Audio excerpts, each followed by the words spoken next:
In a pyramid long buried in the ice of Antarctica, an ancient evil awaits. But whoever wins, we lose. In Alien versus Predator. Mafia, wake up, wake up. You have created a monster and it will destroy you.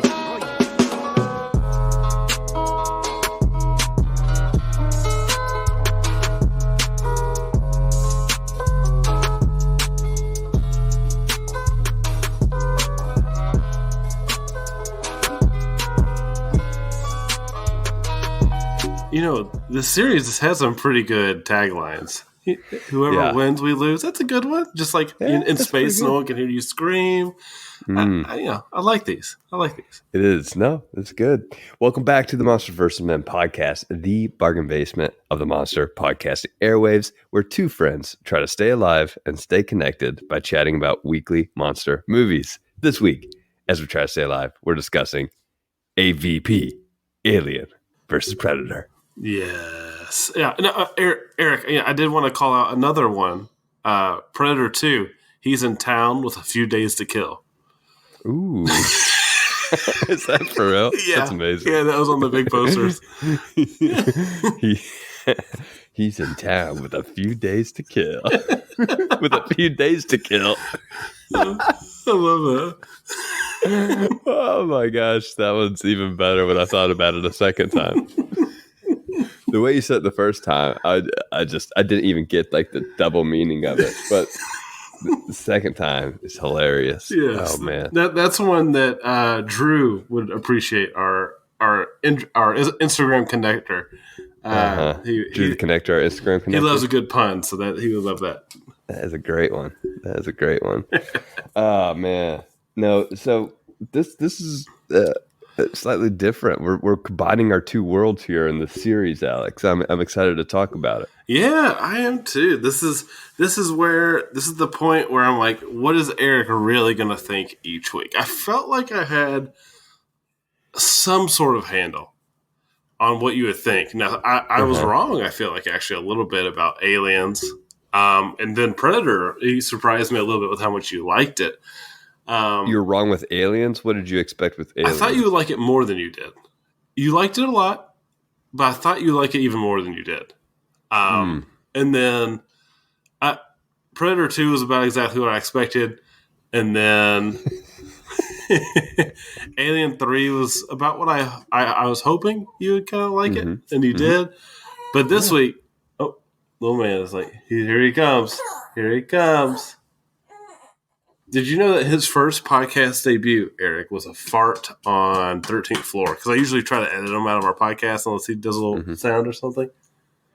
We have to hide his bottle from him when he's done eating, or he'll look at it and scream, turn his face away and scream while he looks the other way, and then he'll look back at it and scream again. He just keeps doing it over and over. That's amazing. He seems pretty chill. Okay. How weird. I'm worried about him now. Huh? Oh, okay. But yeah, well, this is the point of like kind of no return, where I was like, I don't know. This is a Paul W.S. Anderson movie. I don't know what Eric's going to think. I think I know what he's going to think next week, but I think we're in for a few surprises in the next few episodes because I really don't know how you're going to feel about the remaining shows, save maybe Prometheus. Because I think you and me, we may have even seen that one together. We've watched it together at least once. Yeah. And so maybe twice. I'm interested to see how the rest of this show goes because we're definitely entering divisive territory here. Yeah. Well, let's get into it. All right, let's do it. Not to be confused with Paul Thomas Anderson, Paul W.S. Anderson directs AVP, Alien versus Predator. In a clashing of the worlds that has been hinted at since Predator 2, you would think that AVP would give fans exactly what they want. Bloody monster action, wicked kills, and a survival of the fittest to decide the fate of the world. But does the movie deliver the goods, or are the goods damaged by only committing halfway? What do you think, Alex? Ooh. I think there is some debate there. It is pretty divisive in some ways, especially before it came out. I remember the big hubbub. It's not R-rated. Alien versus Predator, all their movies are R-rated. Is there going to be enough gore in it? And I'm like, I'm kind of thinking, like, Alien isn't really defined by its gore. No, like, it's not. Yes, the chest burster is iconic. But when you think about the series, I think about, them sneaking up and being just terrifying monsters, right? Around every corner at any time. I don't think about them doing anything gory except for maybe the mouth through the head, which we actually do get here. But since it's a Predator, it's doing it too. It's okay. Right? Exactly. The ratings boards are just so weird. They're weird. They're weird. But the Predator franchise does have a bit more gore. I would think would be a staple. Ripping the spine out of its enemies and stuff like that. But at the end of the day, it's still the intense hunt. I think that's even more defining. Now, that being said, I get people's hesitation with the film and maybe even the dislike, but I actually think that there's some real fun to be had here and some genuine surprises. That being said, there are elements of hollowness in this film for sure at times. But I do appreciate that the film knows what it is and it doesn't waste my time getting to business. I'm of two minds about the film a lot of the time when I'm thinking about it. But, Eric, this may be your first Paul W.S. Anderson film. I don't know, but I am really interested to hear your thoughts. I think I've seen a couple. I think I saw a Resident Evil film or two. Oh, really? What? Maybe. Who conned you into that one? It wasn't me. I don't know. No. And I might have seen Event Horizon at one point. Oh, I think I've seen a couple. I forgot he did Event Horizon. That's one people love, and when I saw it, I was disappointed with because I don't know. I didn't quite get it. I didn't quite get the hype. Well, he certainly has a flavor of types of films that he likes to create. That's for sure. Yeah. Right? I don't know. They all feel kind of similar in a weird sort of way. But to speak on the R rating that you mentioned, honestly, it just wasn't that big of a deal to me. Yeah. I didn't notice it much at all. It's definitely on the brink of being R-rated violence-wise. As you said, there's all the blood and guts here that you could ask for, but instead of realistic red, we just get that neon lime green color, right? Yeah. Like we get guts coming out of a body. Yeah. But they're lime green and so look a little bit less realistic. And so I guess that's okay. It was honestly more of the language that was PG-13 rated for me, which is fine. It's probably not realistic for the situation, but it's fine. Now, when we do finally get the F-bomb, though, it feels forced. I mean, I don't know why films feel like they just have to drop one in just to drop one in PG-13 movies, because at that point, it just feels forced, right? It just doesn't make sense. Just be PG-13 or R. You don't have to try to be edgy. Yeah. But I digress. Anyway, a whole lot of this just makes me feel meh about it all. But with that said, there are a lot of elements that I had fun with. But the first reason that I felt meh was it just made me not care a lot about what was happening because of the characters. I didn't feel a connection with most of them, with the exception of maybe Alexa Woods, but even she feels larger than life and not quite relatable. Not quite a real character. What do you think? Yeah, I agree. I don't feel like she has enough of those faults that we get with like Sigourney Weaver's character, right? She doesn't really have a lot of those moments where she's absolutely terrified, like to like a really visible way. Like any horror is. She's more Arnold Schwarzenegger than Sigourney Weaver. Yeah. Well, no, I would say no, because Arnold, he even gets like terrified too, right? In Predator. And she's like, she's going up against this queen, no big deal. So yeah, she's a little bit unrelatable in that way. It's like you said, larger than life. And then as for the F word, the first shot we get of her, she's it's a Mission Impossible opening. It's iconic. I mean, she is climbing an ice wall with her ice picks, without like a harness, and taking a call mid-climb, Yes. right? Like nonchalantly. And there's no real reason for it. I think it's just for fun. It is because the guy is at the top, right? Yeah. And apparently a helicopter landed and she didn't notice. Yeah. Maybe Like, what? So weird. And it's just like an action movie cliche at this point. Yeah. And then it's some odd things there. But as for the F word, like you were talking about, there is this like weird rule that I don't know if it still applies now, but it did until fairly recently that PG-13 movies could get away with one F word. If you do two, you go R. Yeah. It's so weird. Such a weird rule. That what I like is I think there's a movie, The Big Short. No, not The Big Short. I don't know. It's starring I want to say Danny DeVito, but it's not Danny DeVito. John Travolta. It's a sequel to Get Shorty, I think. And he talks about how they're making a movie and you can only get away with one F word and they use the F word. It's like pretty funny. Anyway, weird tangent.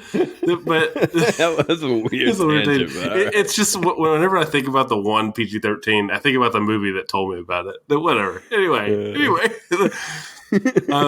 But they use that F word in one of the callbacks to the other movies. And all the callbacks in this film feel pretty forced. There's a few lines of dialogue that are delivered. I think that line is even delivered twice in this movie. Yeah. And both times it's like, that didn't really work. Like Prey actually used it in a way that worked and it didn't really take me out of the movie. And I did enjoy the Waylon stuff a bit. As for characters, like I liked Waylon. I liked Alexa. She is larger than life and completely unrelatable. And then, we get the dad that we know. We know what's going to happen as soon as we see that camera. We're like, oh, you just had to pull that out. Now you're dead. Now you're dead for sure. But I think he's actually kind of interesting in that the film uses him to increase the horror a little bit. Like when he's in that room with the face huggers, he gets the gun just in time and he shoots one. And then you see all the other ones open up. I think that's a pretty cool moment. And then, we get the man Candy that sticks around with Alexa for a little while. He's okay as well. But really, the star of the show for me is not the humans, but the predators. Yeah. I think that they are done so well. Like, I'm amazed by the practical effects usage in this film. This could have this is 2004. This could have easily devolved into just a CGI fest type of film, right? Like where we just use green screen. I mean, there's some green screen usage here for sure, but we could have just devolved into Alien 3 aliens and just hollow, weightless predators, right? But instead, we get really awesome effects. And at the end of the day, this film, we're not here for the human characters. We're here for the alien versus predator fights that we've been promised for years and years and years. And boy, I do think that they really deliver. Like the predators feel strong. They're slamming aliens across the room into pillars, kicking them across the room off of themselves. Like they feel really strong. But what I really like that the film did is that they're clearly a little out of their element without their primary plasma casters that our humans are carrying around. I think it's smart of the film to keep those primary weapons away from them as long as possible because it really leads to these really climactic battles, especially the one between Celtic, who's the large predator, he's the biggest one, and the alien that we see throughout the movie, Grid, who has the grid cuts on his dome. I think that's a really great battle. You think Celtic's about to win several times. He cuts his tail off. Then the alien, the xenomorph shows that it's ingenuity, splashing acid, using it as a weapon. And then you think he gets it pinned with that net. And it's just natural defense mechanism, breaks it out. And the Xeno gets the kill. It's just such a fun battle. And all these moments between them, I think are actually a lot of fun. and they end in spectacular fashion a lot of the time. And we do get predator and alien gore here that I think makes up for the lack of human gore that people were maybe expecting. But, I know that you're not usually an action guy, right? So how do you feel that this was at the end of the day, the focus of the movie? Yeah. I mean, I'll get back into that. Like, I guess it is a partial complaint, but the monster action that we do get here is pretty awesome, right? I don't have any real complaints about the action itself. It gives us quite a bit. That final kill, now I think you could say the final kill of the queen at the end is a little anticlimactic. Yeah, it right? feels like it's going to climb back out of the ice, doesn't it? When they show it going down, and then it doesn't. It does. And I mean, compare that to the climax of Aliens, and you can't even begin to compare. It's not right? close.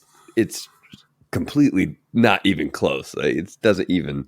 It's apples to oranges right there. But generally speaking, the effects are fun and practical and do the job. My favorite alien is the alien that you mentioned. I think you called him Grid, that breaks through the net, but then carries those battle scars across its large xenomorph forehead. I mean, what a cool idea and effect and look. I mean, that was great. The Predators are awesome, and our main Predator is great. I honestly didn't know what to expect going into this movie at all. But it makes perfect sense that the humans end up siding with the Predators, don't you think? Oh, yeah, absolutely. And it was something that I was hoping before going into the movie, being a kid that played I think it's the original Alien vs. Predator arcade beat-em-up game, where it's actually got the Marines and the Predators working together against the Xenomorphs. And it's just like, it's such a blast, and it was such a wild idea when I came across that game. I was like, what? This is such a cool idea. And yeah, the comics go into it and stuff like that, but I didn't really have access to those back then. So, being that first exposure, I always wanted to see that. And you kind of get almost like a hint of that in Predator 2, like that some sort of bond or kinship there. And so to see them team up in the film, it does make a lot of sense. I love seeing them team up against the Queen in the final showdown. And the final showdown, while it is anticlimactic, I do feel like it's kind of earned in some ways.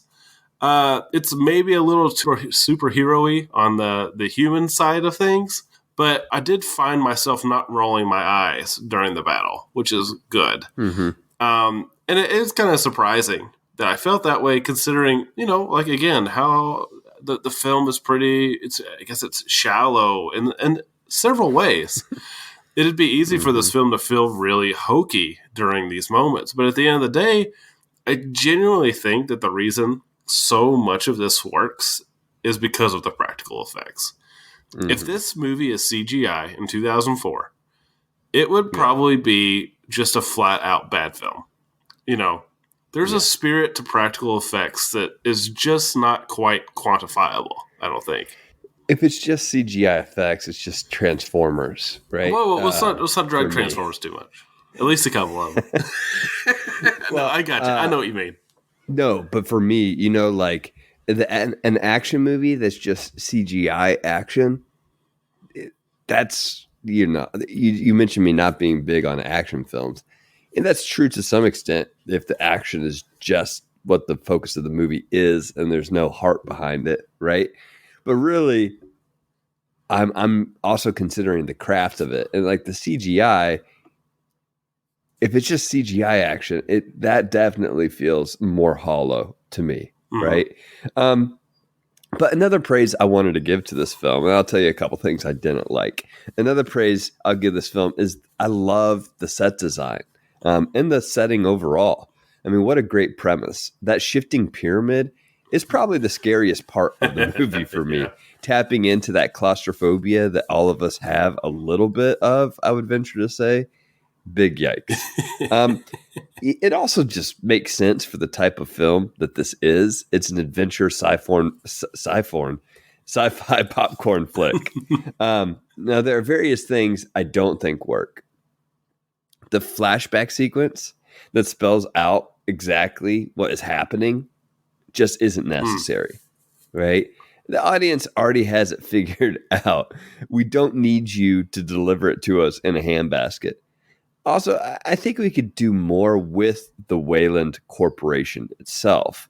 That's an element of the film that goes missing, actually. So while we get the AVP mythos spelled out for us, we don't get enough Wayland Corp. But on top of all that, I think you mentioned the word hollow earlier, and I think it fits, I hate to say, for a large quantity of this film. It just doesn't have anything to say, which, no, films don't have to say anything, right? I'm not going to say all films have to aspire to greatness and say big things, but this one just lacks any of that sort of substance, which you look at something like Alien, right? Or Aliens or Alien 3, and they are at least trying for something more, right? Even Aliens, which is the most action focused, still is trying to communicate more than just what's happening on the screen to some extent. I don't think this one does. It knows it's not trying to do that. It doesn't try to do that, which again is fine. But it's that aspiration level that it just feels like what I'm watching is just a little bit hollow. It is saved. I think you are right in that it's saved a bit by how many practical effects it uses, because there's still a lot of craft that went into that. That is admirable and is worthy of our attention. Yeah, absolutely. Well, MVM Plus today, Alex, you made a comment on here that I think will relate to one of our MVM Plus discussions today. I want to speak about Rings of Power a little bit. I'm getting close to finishing that, and I want to tell you my impression so far and conclusions that we draw based off of trailers and expectations. Okay, interesting. I also want to talk about the article that you sent me about the Watchmen series. Oh, yeah. And Alan Moore. And Alan Moore's reaction to it. We'll talk about that a little bit. I also know you started Midnight Club. I want to hear your impressions of that. And I also saw Halloween Ends.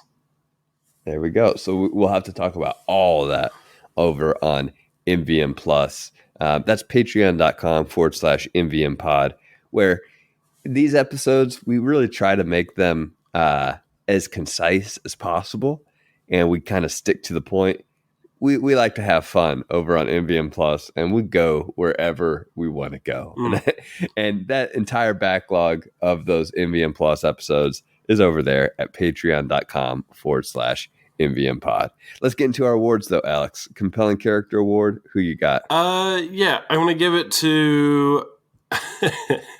I keep calling him Dad Guy, but his name is Graham Miller. This is the dad. He's got the camera. Yeah. Really, I just want to know how he got so good with a gun. You know? This feels like a guy that's probably never used one before, but he grabs it, he shoots a face hugger out of the air. Sounds like he nails a couple more before he goes. Like, man, where did this man come from? Yeah, Dad Guy. Yeah, and I mean, you know, you just feel bad for him. You know, he's like, we're going to survive this. I've got 2 kids waiting at home. Yes. Poor Dad Guy. It's almost surprising how quick he goes. He goes so fast because he goes right after another character. Because another character two characters get snatched almost immediately, like within seconds of each other. Well, honestly, it's like all of the supporting characters get snapped up in about a 15-minute time period. Oh yeah, they do. It is fast. There's like the intro, and then there's like, let's kill off everybody, and then there's the final 30 minutes. Right. My Compelling Character Award is Charles Bishop Wayland. As I said, I thought we needed more of the Wayland Corporation and their motivation for this expedition. That's something I wanted more of. With that said, I think Charles Bishop Wayland is a twist that I didn't expect coming, right? I didn't expect that we would get this character. I know we saw Bishop in Alien 3, right? But I didn't realize Bishop was a Wayland in that movie. Yeah, I think that is a decision done in this movie. I don't know if that was intentional back then. Because it sounds like he's brought on to come. I agree. Yeah. In Alien 3, it sounds like he is brought on as he helped design the Bishop android from Aliens. And he was brought on as that human connection, not as somebody that she already knows. Like, if he is this corporate guy, right, she would automatically be suspicious of him, right? So, like, that seems weird. There's like a disconnect there, right? Is. But I like the idea of Charles Bishop Wayland being this character in this film. And I like the fact that he's not fully evil, right? There's something interesting there. He's an actual human with flaws that's pushed, that wants to make a legacy for himself that's beyond just, I was the CEO of a big corporation, which we see echoes of, right? We see echoes of in Prometheus, for example. But yeah, we didn't get enough, right? I don't think we quite got enough, but I think it was interesting that they didn't make him into the big bad evil of this film, right? They didn't. So I'm compelled by that character. I wanted more of that character. So that's why he's my. And he's got some strong genes. You know, if that kid hundreds of years in the future looks the exact same as him, good for him, man. Wow. Yeah, exactly. Funny. Most memorable line award. What do you have, Alex? Mine is from an interaction between Charles Bishop and Alexa, where she's talking about, like, you know, being pushing her dad maybe too, or her dad was pushing himself too far, and he ended up dying on the way down. And he said, and that they had drank champagne 14,000 feet in the air, and he asked, like, what do you think that he was thinking about when he died? What did he remember? Drinking champagne at 14,000 feet in the air with his daughter, or dying on the way back, or whatever. I thought that was really cool. Yeah. I was like, he's got a point. Like, maybe. Well, it was great. No, that was a good point. I didn't really like the way the dialogue was written at the end. Like, it didn't quite snap, because he said something along the lines of, what do you think he remembers? I'm like, he's dead. It was weird. Well, hey, maybe overall, Charles believes in the afterlife. Well, yes. I mean, that's fine. Either way, if I think he remembers both of those. Yeah, but he does phrase it that way. You're right. He says, "Which one do you think he remembers?" But the point's made. But I guess you're right. It is phrased. The point's made. But the dialogue's a little strange there. Like, even if you do believe in an afterlife, and you're like, and this afterlife is one in which you remember things from the past, I think he probably remembers both of those, because they're pretty pivotal. Nah, moments, you forget right? about the dying thing. Okay, all right.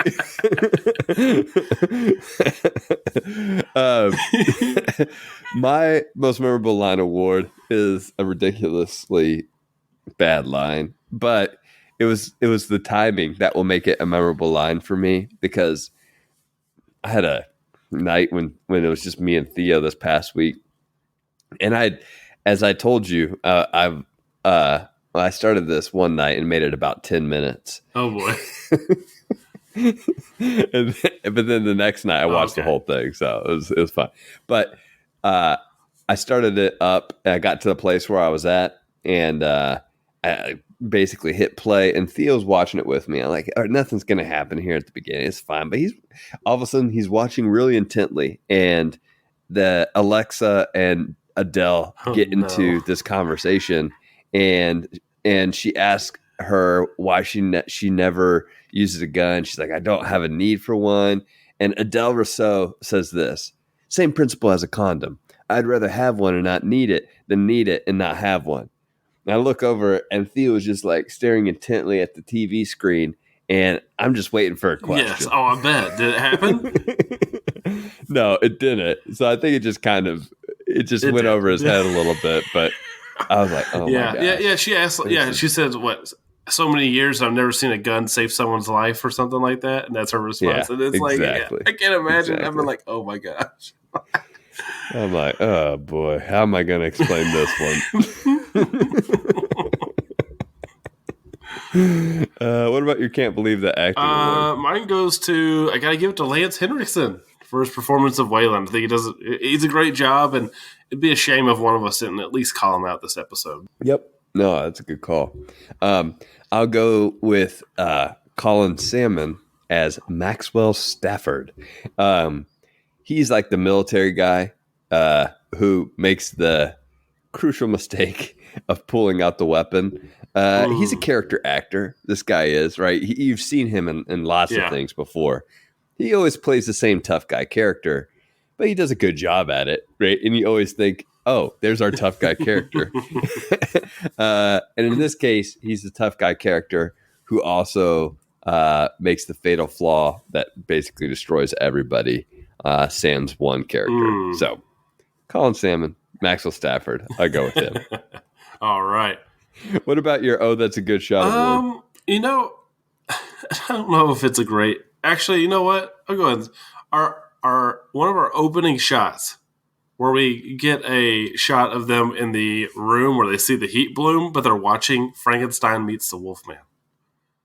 Are they it's really? a great callback for our MVM people. Did you notice that? No, I didn't. That's a great callback. Yes. Love it. In the opening moments, they're watching that movie, and they put that movie on because really? James Cameron said that if they did an Alien versus Predator movie, it'd be something like useless, like Frankenstein, the Wolfman meets Frankenstein, is what he said, and so they put that in the movie. Love as a reference to him. Love it. Well, it's a great reference. It's a great reference in multiple ways. So, yeah. Maybe they both are useless, but they're entertaining. Yeah. Yeah. My that's a good shot is the overhead shot of the sacrificial chamber. Oh, yeah.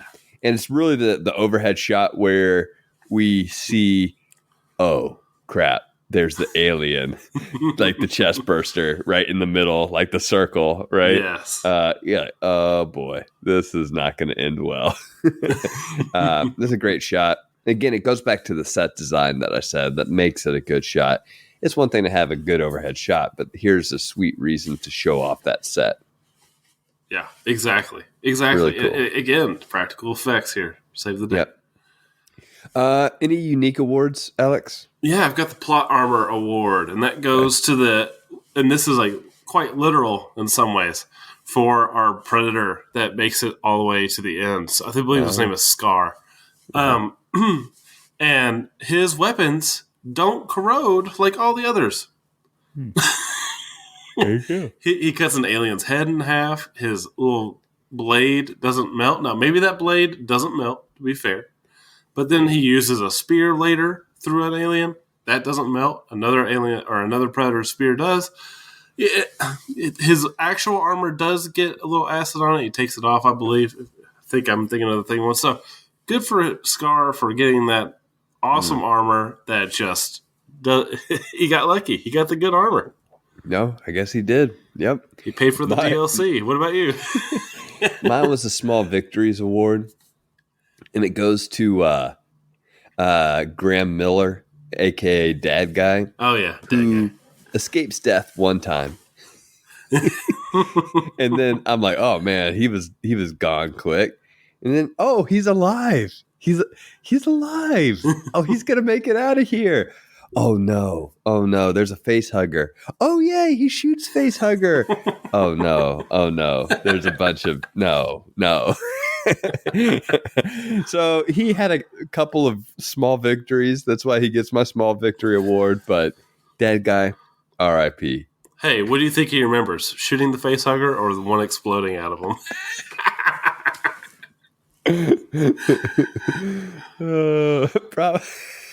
Probably both. All right, let's get into our final thoughts and tiered rating. You want me to start or you want to start, Alex? I'll go ahead and go. Ahead. For me, this is going to be a Gamera tier.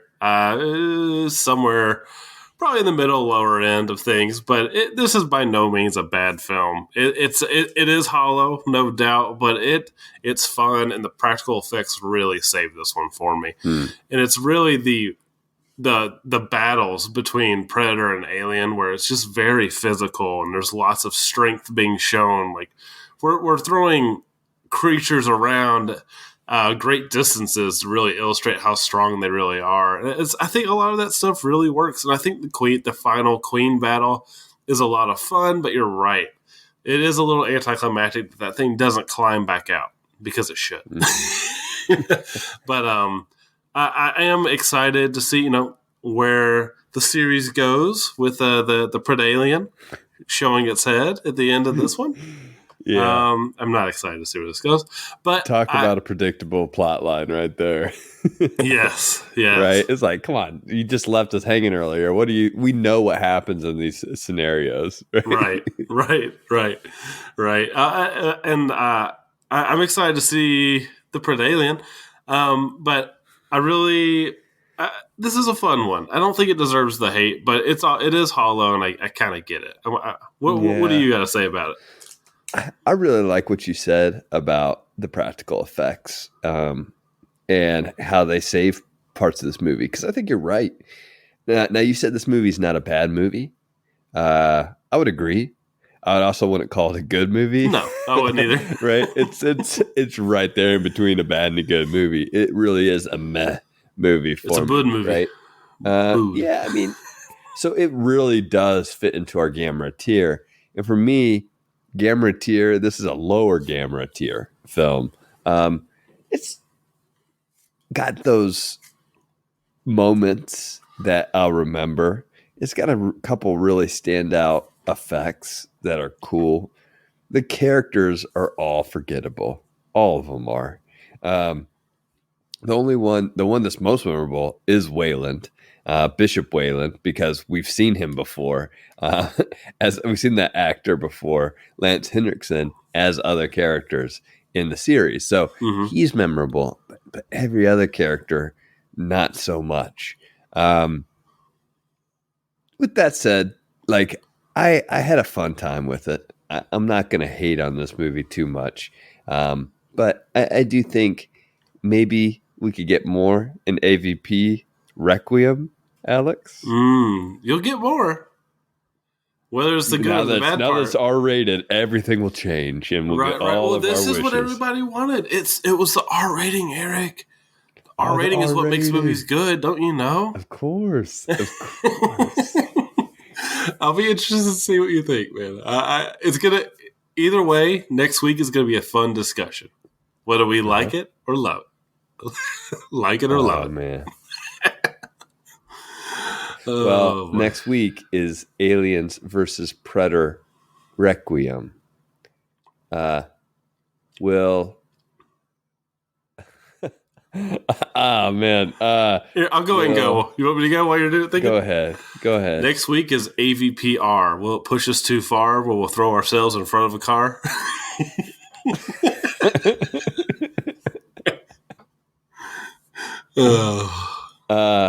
Next week is Aliens versus Predator Requiem. Will we like us some, or will it? I don't know. I'm dead this week, man. I'm not staying alive well. I'm falling to pieces. Well, we'll hurry up and wrap this up so you can maybe make it to next week. There we go. As always, thank you for listening to Monsters vs. Men. Leave us feedback on this episode at mvmpod.com or email us at mvmpod@gmail.com. You can also follow us and message us on Twitter and Instagram at mvm_pod.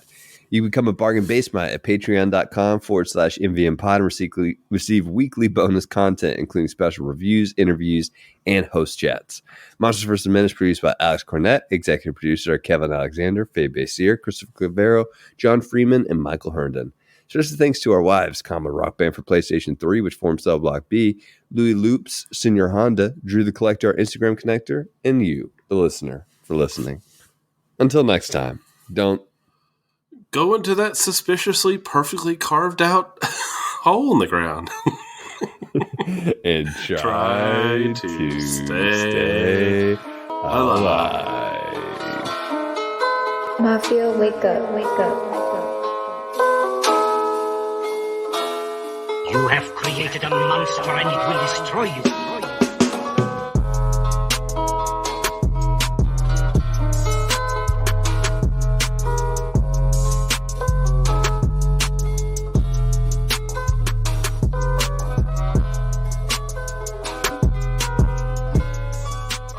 In a pyramid, long buried in the ices of Antarctica, an angel.